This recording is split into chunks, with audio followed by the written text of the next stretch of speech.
At 47, after losing everything, his business, his marriage, his health, Marcus found a single Stoic principle that rebuilt his entire life in 18 months. He stopped running from the void and embraced the quiet discomfort. You too are constantly seeking stimulation, filling every void, every quiet moment. You scroll, you binge, you distract. But what if that constant distraction is precisely what's keeping you from your deepest potential? What if the very thing you fear, profound boredom, is the secret pathway to unlocking true genius? In our hyperconnected world, boredom is seen as a disease, a failure of engagement. Every pause is an invitation for your phone. Every quiet moment must be filled with a podcast, a notification, another piece of content. We've lost the art of simply being. Seneca warned us, leisure without study is death, a tomb for the living man.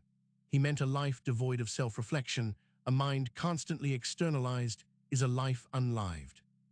You are trading profound self-discovery for fleeting digital hits, extinguishing the spark of genius before it can ignite.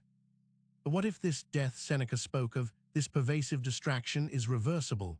What if boredom isn't the enemy, but a powerful catalyst?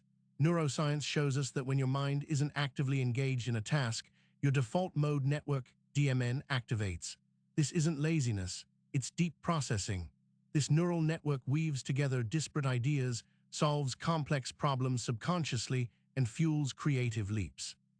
It's in these moments of doing nothing that your brain does its most profound work, preparing the ground for breakthroughs. Think of Isaac Newton. He didn't discover gravity while scrolling through 17th century TikTok. It was during an apple-falling, profoundly bored moment in a quiet garden that his mind connected disparate observations into a revolutionary theory. Charles Darwin's theory of evolution didn't emerge from a busy schedule, but from years of meticulous observation, interspersed with periods of profound reflection and idle thought during long walks. Genius doesn't demand constant input, it demands mental space. It demands the fertile ground only boredom can provide. This isn't just about historical figures. Modern innovators understand this truth. Bill Gates famously think weeks, isolating himself to read and reflect, devoid of digital distractions. He emerges with profound insights that shape Microsoft's future. You cannot expect groundbreaking solutions if your mind is perpetually cluttered with digital noise. The mind that is anxious about the future is miserable, said Seneca. Your anxiety about missing out, about not being stimulated, is stealing your capacity for true innovation. To embrace boredom is to reclaim ownership of your attention. It's an act of defiance against the attention economy that constantly seeks to hijack your focus. Marcus Aurelius taught, the happiness of your life depends upon the quality of your thoughts. But how can your thoughts be high quality if they are constantly interrupted, shallow, and reactive? Your focus, like a muscle, atrophies without deliberate disengagement. You are sacrificing the deep, meaningful thought required for true happiness and brilliance. The first step is to create intentional voids. Start small. For 10 minutes a day, leave your phone in another room. Sit, stand, look out a window, do absolutely nothing. Your brain, accustomed to constant input, will initially protest. It will scream for distraction. This discomfort is precisely where the work begins. It's the resistance training for your mental muscle of focus and introspection. You are not just wasting time. You are building mental resilience and clearing the pathways for profound thought. Next, cultivate active boredom. This isn't about staring blankly at a wall, but engaging in low-stimulus activities. Take a walk without headphones, do the dishes without a podcast, garden, doodle. These repetitive, mundane tasks free up your conscious mind, allowing your subconscious to wander and connect. Psychologists at the University of Central Lancashire found that people who performed a boring task before a creative one generated significantly more original ideas. You need this space for your mind to unfurl. This is where problem-solving truly begins. When you intentionally step away from a complex challenge and allow boredom to set in, your brain doesn't stop working. It enters diffuse mode thinking, quietly working in the background, drawing connections your focused attention might miss. This is why many breakthroughs happen in the shower or just before sleep. You have given your mind the space it desperately needs to operate at its highest level, beyond conscious effort. You are allowing true insight to emerge. Embrace the discomfort. The initial waves of restlessness, the urge to reach for a device, these are signs of progress, not failure. It means your mind is detoxing from constant stimulation. Difficulty strengthens the mind, as labor does the body, Epictetus taught. You wouldn't expect physical strength without lifting heavy weights. Why expect mental clarity and genius without pushing through mental discomfort?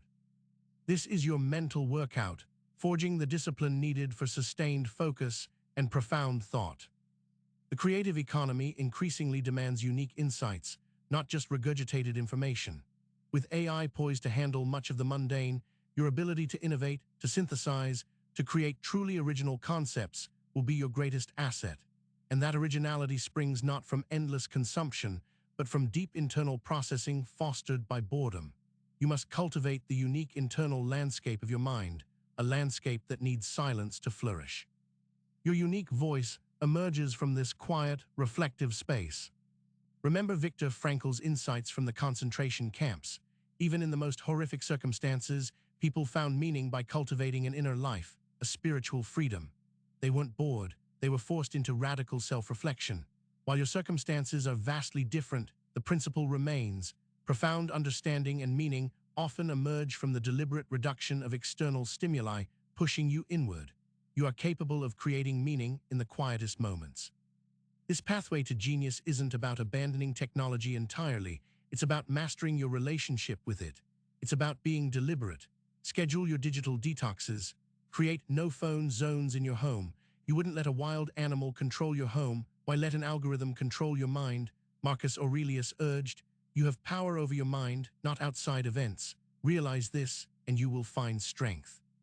Your strength lies in controlling your attention, not letting it be dictated by external forces. The rewards are immense: greater clarity, enhanced creativity, a deeper understanding of yourself and the world. You'll find solutions you never knew existed, simply because you gave your mind the space to find them. This isn't just about professional genius, it's about personal genius, the ability to navigate your life with wisdom, purpose, and profound self-awareness. You are building a stronger mental architecture, brick by brick, through the deliberate act of doing less. Consider the philosopher's role. They spent their lives in contemplation, in deep thought, often away from the bustling crowds. They understood the necessity of quiet. We suffer more often in imagination than in reality, Seneca noted. Much of your anxiety and dissatisfaction stems from the imagined need for constant engagement, not from genuine lack. You are not missing out, you are missing in asterisk. Missing out on the richness of your own inner world, which holds all the answers you seek. This isn't just about productivity, it's about vitality. When your mind is constantly overstimulated, it's fatigued. It lacks the energy for deep engagement, for true passion. By allowing periods of boredom, you allow your mental faculties to recharge, to consolidate, to integrate. This revitalized mind is capable of sustained effort, profound joy, and an unshakable inner peace.